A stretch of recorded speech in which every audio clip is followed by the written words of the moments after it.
In the name of Allah, the most beneficent and the most merciful. MA English Weekend. This is the third class of this semester. The topic is John Donne's Go and Catch a Falling Star. This is a song written by John Donne, metaphysical poet. Now, first of all, before moving towards the song or the piece of poetry written by John Donne, we must analyze, we must know, and we must bear in mind what is metaphysical poetry. The term is defined and explained in the slide.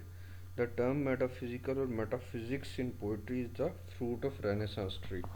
So basically, this is a branch which developed during the Renaissance period of English literature. Renaissance period was a period of learning and change in the literature, becoming overripe and approaching pure science.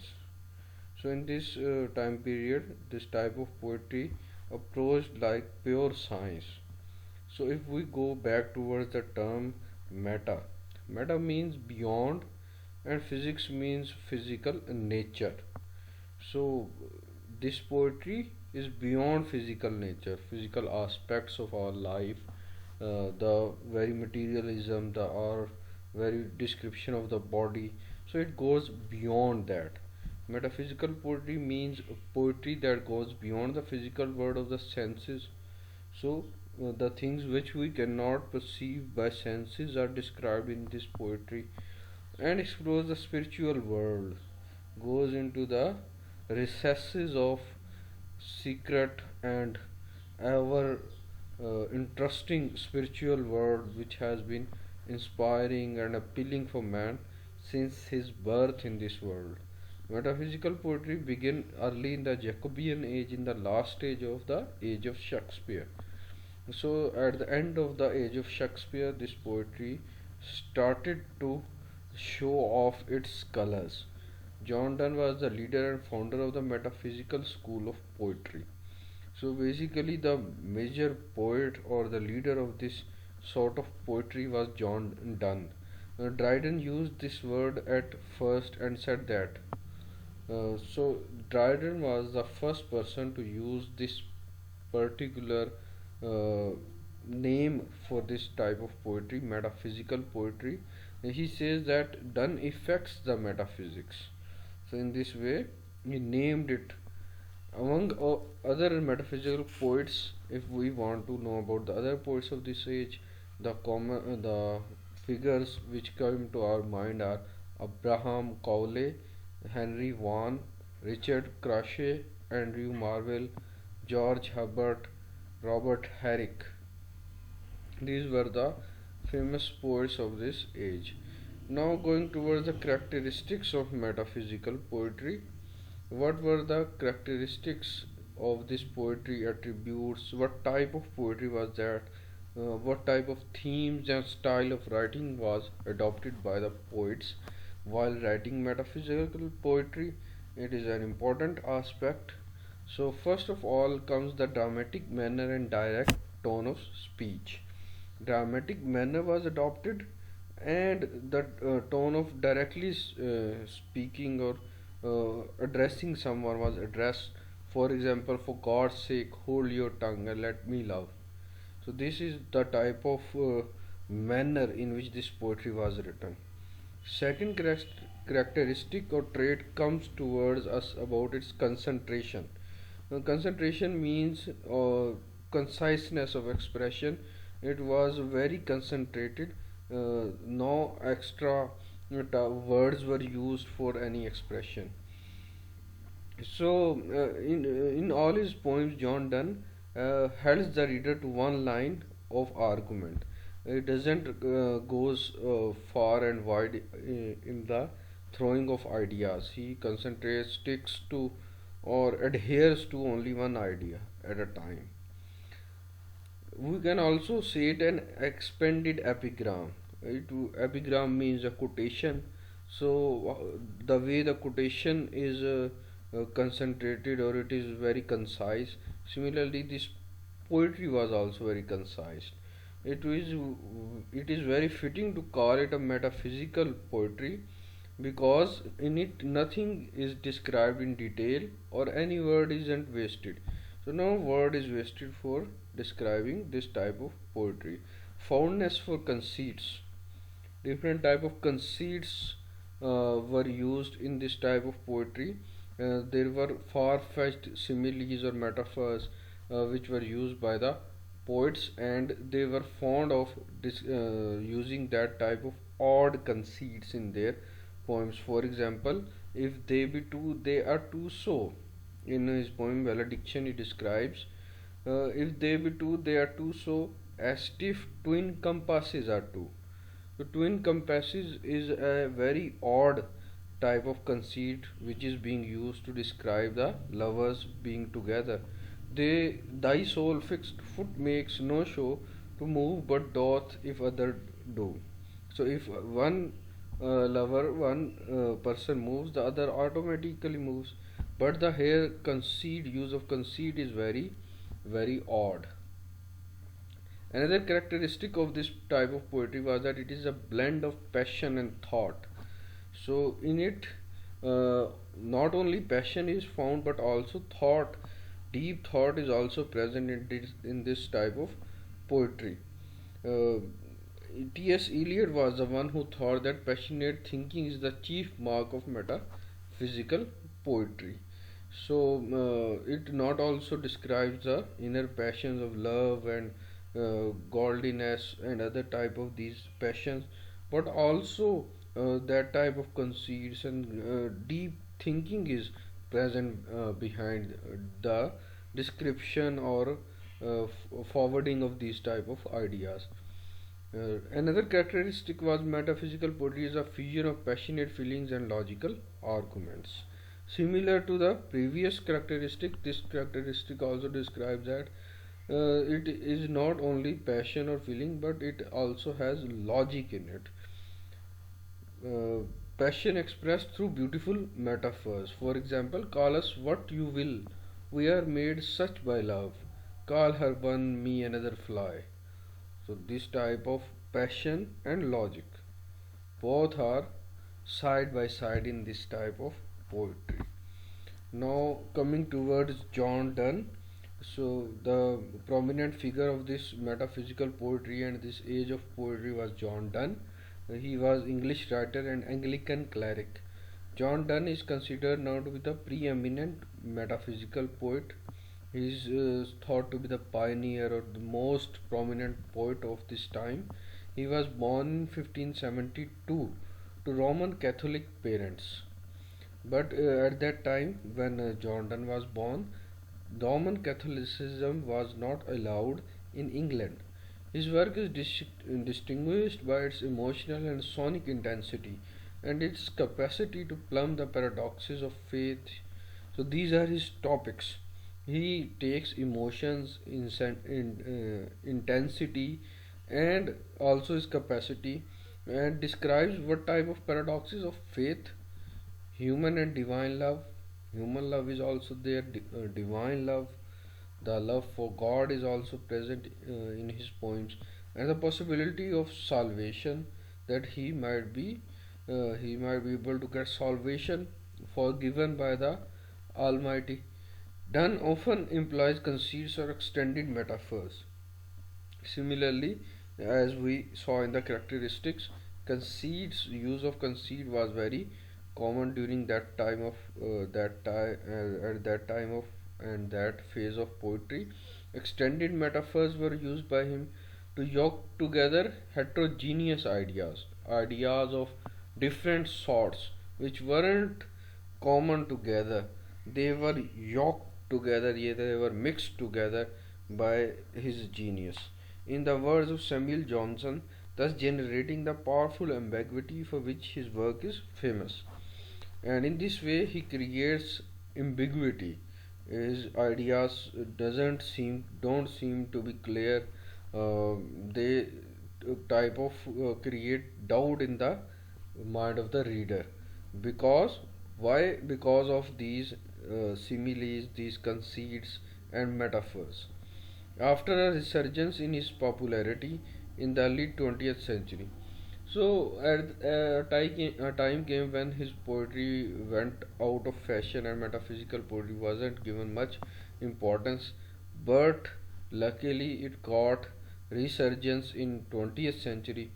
So he also gained the position of a great English poet and one of the greatest writers of English prose.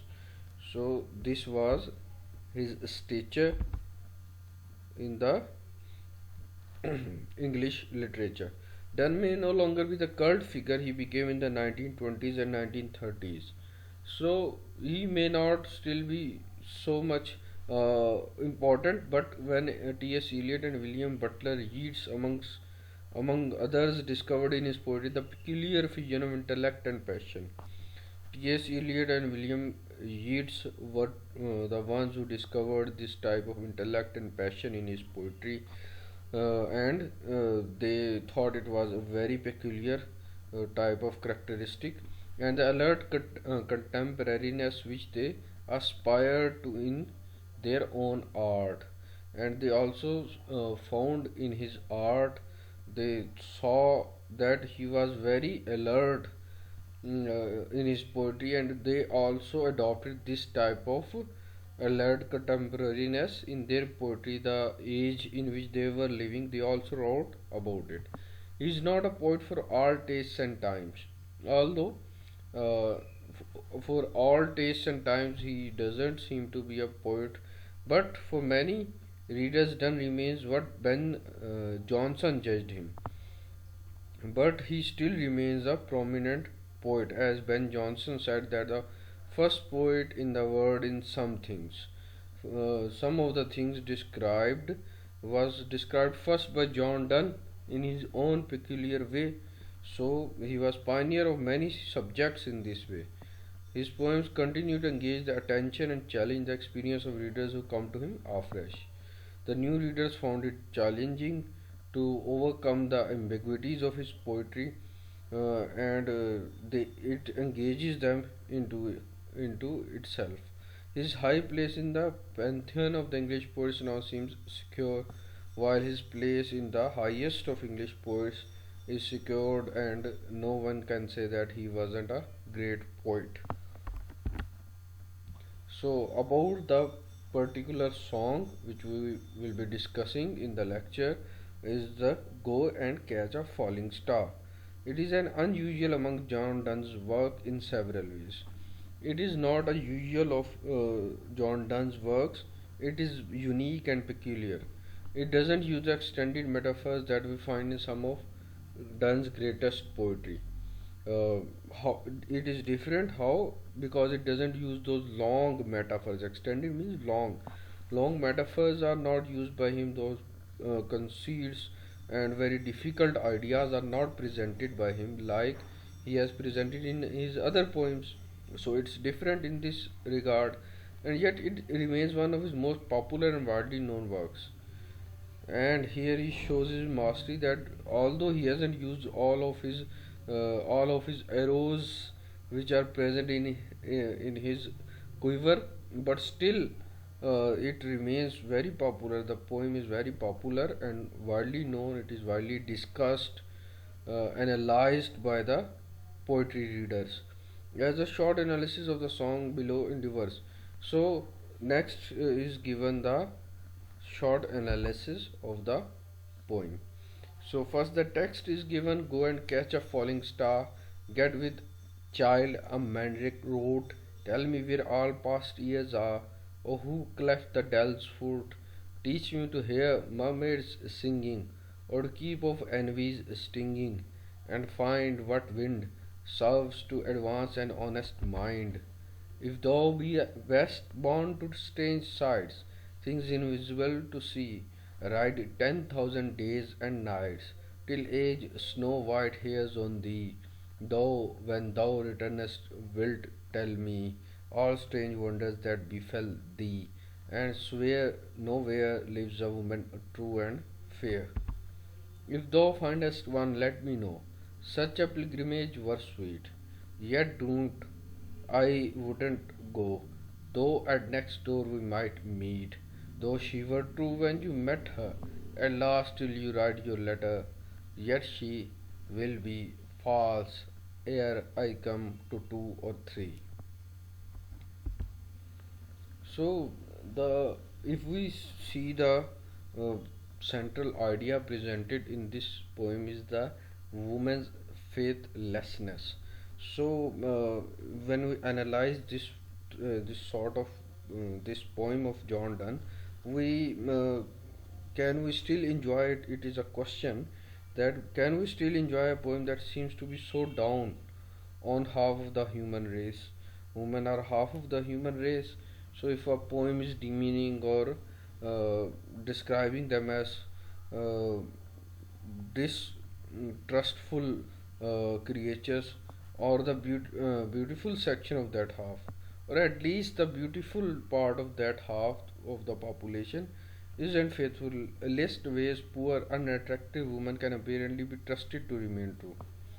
So it can also be judged from this poem that unattractive women can be trusted, but beautiful women are not trustworthy.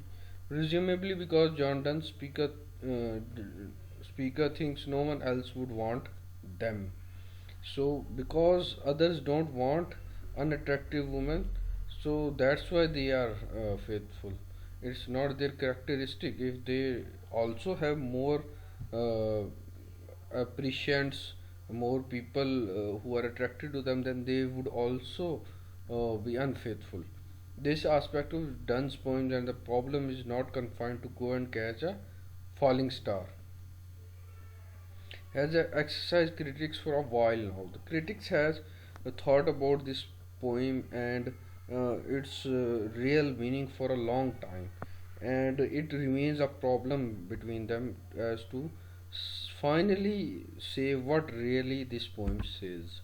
Christopher Ricks, in his essays in appreciation as a good essay and what Ricks sees as the unhealthy endings to many of Donne's poems. So Christopher Ricks, in his appreciation, points out that many of the Donne's poems has ended in unhealthy, for example, in a sad way. They seem to become uncharitable as they reach conclusion. At the end, they become unbearable, or a very close-mindedness can be picked from them. But Rick's issue with this poem in particular is not its misogyny.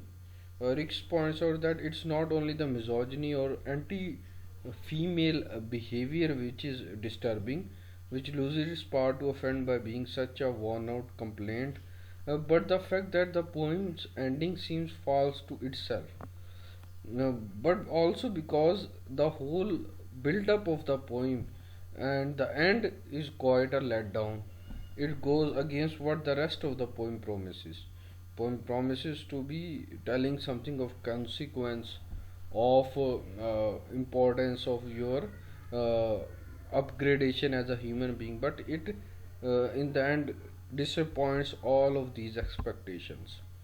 William Empson, who was heavily influenced by Donne and wrote extensively on his poetry, was an extensive critic of uh, John Donne's poetry, said of Go and Catch a Falling Star that the song had aimed at being gay and flippant but turned out rather heavy and cross.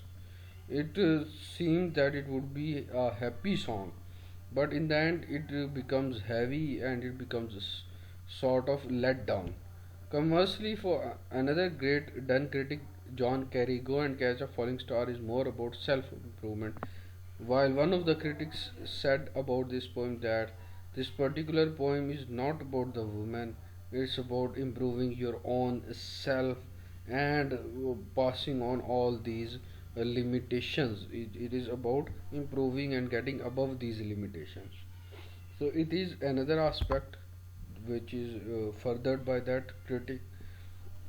If we see by another angle the earlier sections of the poem, enjoining the listeners to go out into the world and make discoveries and see strange sights. For example, he says, "Go and catch a falling star and do different tasks are being assigned by him."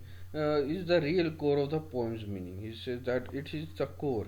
In Carey's analysis, Certainly, such a reading connects to Dunn's preoccupation with space travel. He was very preoccupied.